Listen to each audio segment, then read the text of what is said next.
You should be grateful I married a wife whose cooking is as bad as yours. Huh. Is my cooking really that bad? It's not just bad, it's atrocious. I thought it was dog food. Don't talk like that. I'm Chloe, 35 years old. I've been married to my husband Jones for 10 years.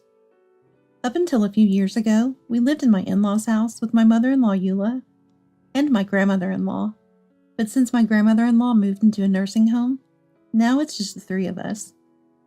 I work at a pharmaceutical company and have busy days, but all the household chores are my responsibility. I wake up early every morning to prepare breakfast and also get dinner prep done. Jones doesn't support me in this, and together with Eula, they take advantage of me. Recently, I discovered that Jones has been bad-mouthing my cooking on the internet. Yesterday's post read, "Another day of mediocre food for my wife. I really want a divorce." I checked his past posts, and they were all shockingly cruel. "One who can't even do household chores shouldn't have married me," he wrote. I pride myself on cooking and doing the best I can with household chores. Unable to tolerate his unreasonable complaints, I confronted Jones. "What's the meaning of those posts? You really think that way?" Jones looked caught off guard for a moment, but then brazenly replied, "Yes, that's right. You're a failure of a wife, only ever making one soup and one dish." Admittedly, I often make simple meals due to time constraints. I get home from work around 7 p.m. By the time I cook and we eat, it's almost 8 p.m. Eula starts complaining about being hungry if it's late, and Jones grumbles if dinner isn't ready when he gets home. Naturally, the number of dishes I prepare is limited. Neither Jones nor Eula ever helps with the chores, yet they complain. There's a reason I can't stand up to them strongly. I've been struggling with unexplained infertility and haven't been able to get pregnant. At first, both Jones and Eula eagerly anticipated a child, but recently they've stopped mentioning it. Instead, Jones often berates me saying, "I gave up on having children for you, so at least earn money and do the household chores." Eula agrees, adding, "A wife like you who can't do anything right is a disgrace to our family." Initially, I fought back and asked them to stop speaking to me that way, but their constant insults have worn me down, and I've started to accept them.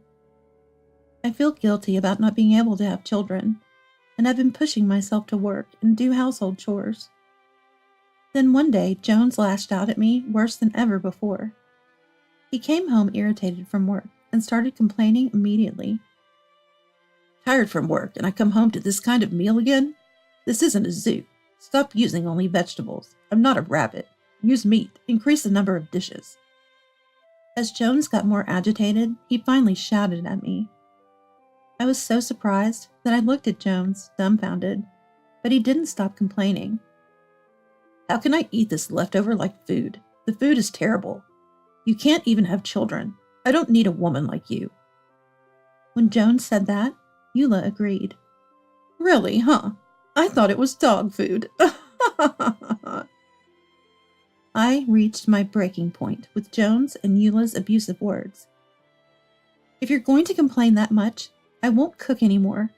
We both work, so you two should help with the chores. And about the leftover-like meals, what do you expect when I only have $50 a month for groceries?" As I fired back, Jones got even angrier. "If you have a problem, you can leave. And if we divorce, it's your fault, so you'll be paying the court fees."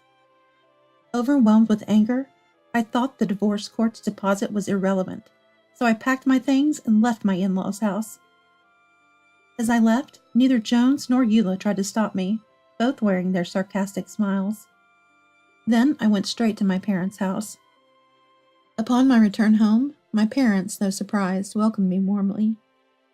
After a long while, I enjoyed my mom's lavish cooking at home and spent a relaxed time with my family of 3. My parents had sensed something was amiss between me and Jones, but they waited until I was ready to speak. 3 days after I returned to my parents' house, feeling emotionally stable, I told them about what Jones and Eula had done to me. Upon hearing my story, my parents were furious and urged me to get a divorce immediately.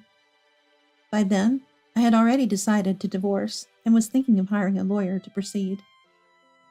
However, I couldn't come to terms with ending things without getting back at Jones and Eula.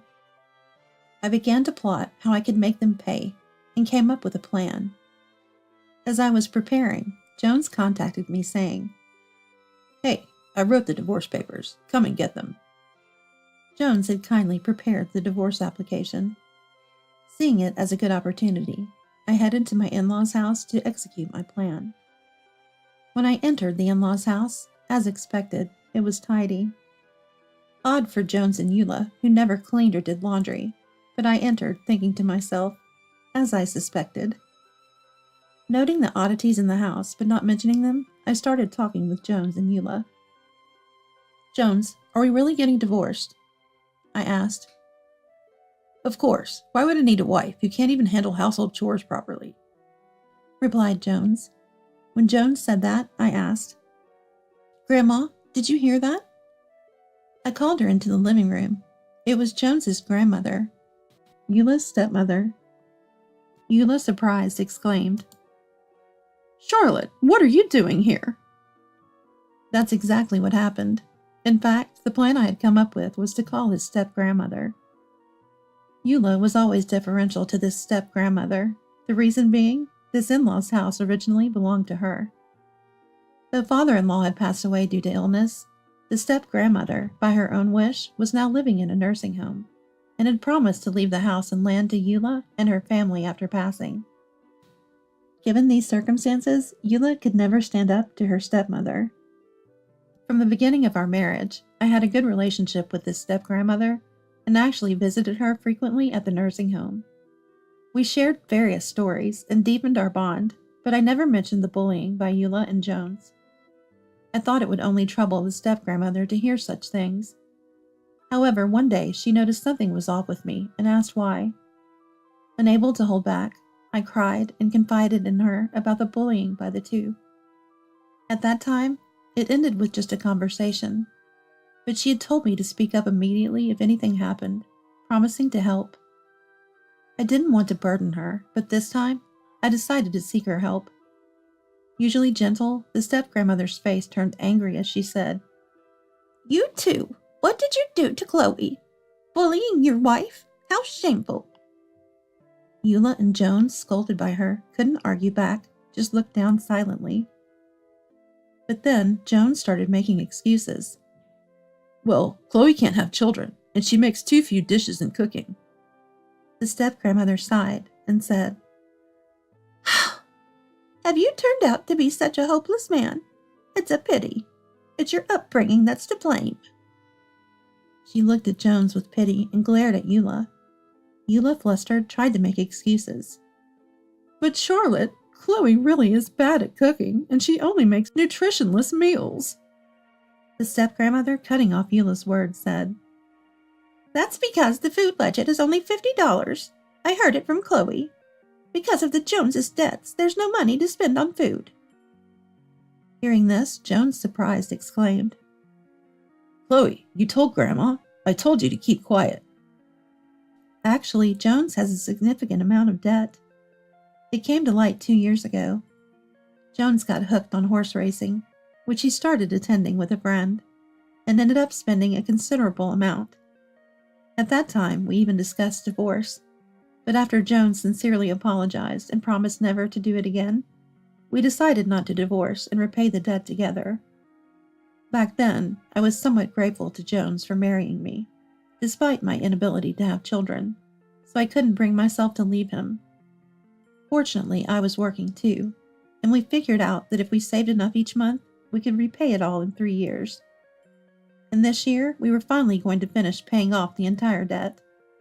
That's why we only had $50 a month to spend on groceries. "Chloe, you should be thanked for paying off the debt, not bullied. It's unacceptable." The step-grandmother scolded Jones as I heard a noise outside the living room. As I expected, I called out to the person I assumed was hiding. "Why don't you come out? I know you're in there." As I called out, Jones and Eula started to panic. "What are you talking about?" "That's right, there's no one here." But then, someone walked through the living room door. I knew it. I thought someone was here. The person who entered was a young woman I didn't recognize. Jones, Eula, and the young woman all stood there, faces pale. Even my step-grandmother seemed shocked by this turn of events, her face a picture of confusion.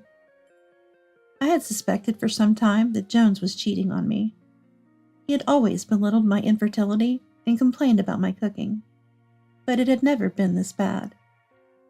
Over the past year, both Jones and Eula had become increasingly harsh towards me. I began to feel that Jones wanted a divorce. He was probably planning to remarry, having an affair with a younger woman. Eula, hoping for a grandchild, seemed to be conspiring with him to drive me out. This was all happening now because they had finally managed to pay off their debts.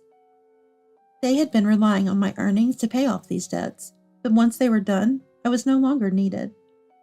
I had a hunch that after I left the house, they would already be living with this woman in the in-laws' house, and my suspicion was confirmed.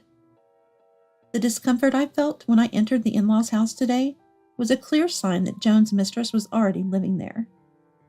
During the argument, I deliberately spoke loudly so the woman hiding in the house could hear me talk about the bullying and the debts.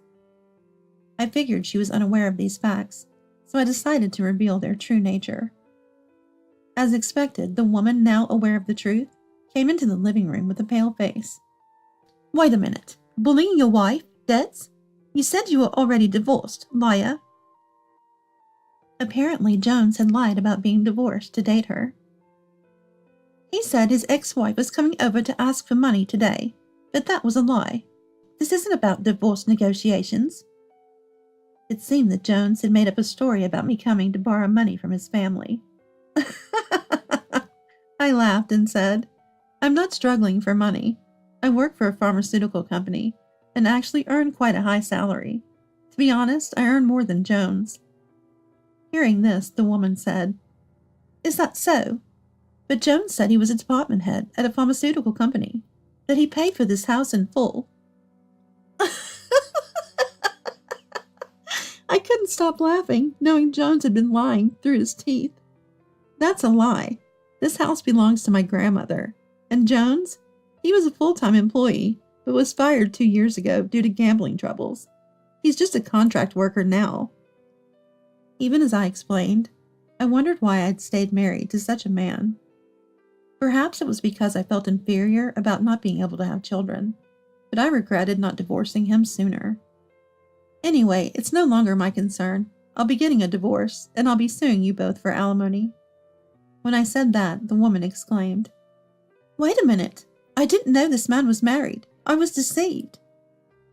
I looked at the face of the woman pleading desperately and felt that she was probably telling the truth. "If that's true, why don't you also demand a deposit from Jones? Weren't you two engaged?" I noticed a ring on the woman's finger and guessed that they were probably engaged. "Yes, he proposed to me last month." As expected, these two were engaged. This meant that Jones had been deceiving this woman, so there was a possibility of a deposit being required, engagement or not. I told her to consult with a lawyer for the rest and let her go home.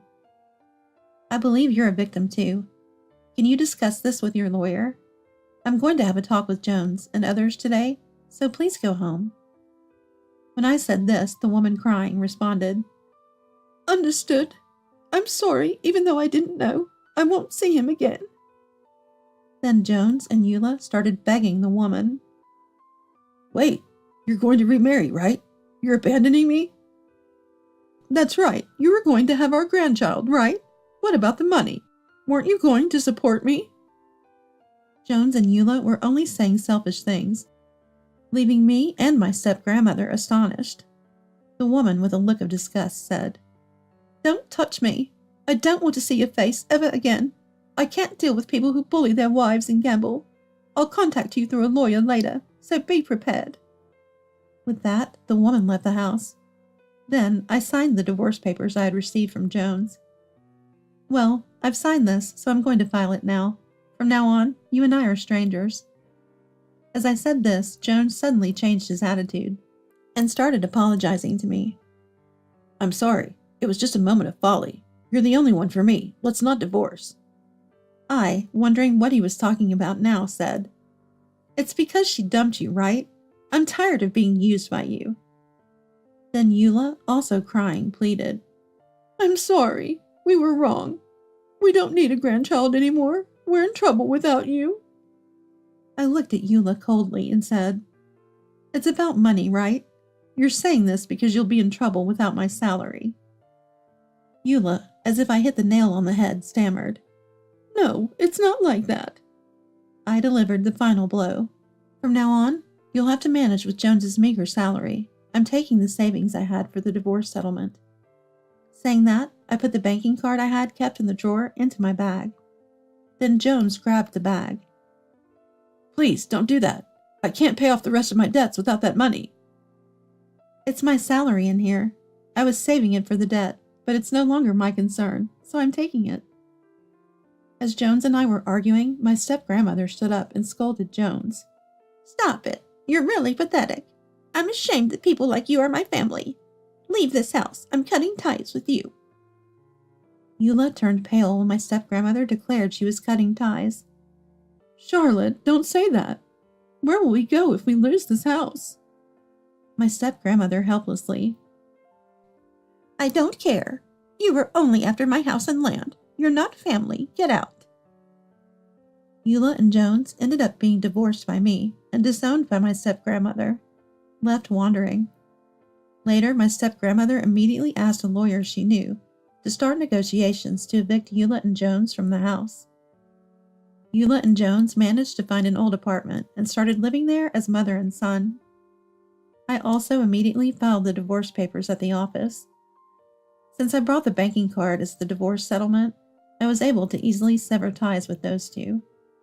A month after the divorce, I glanced at Jones's account and saw that posts bad-mouthing me had drawn a lot of criticism for being too harsh. His friends also called it psychological abuse, and he seemed to be isolated. As a result, he lost his zest for life, and now just goes between work and home. Furthermore, I heard that Eula was a terrible cook, and Jones was forced to eat her awful meals every day, looking haggard.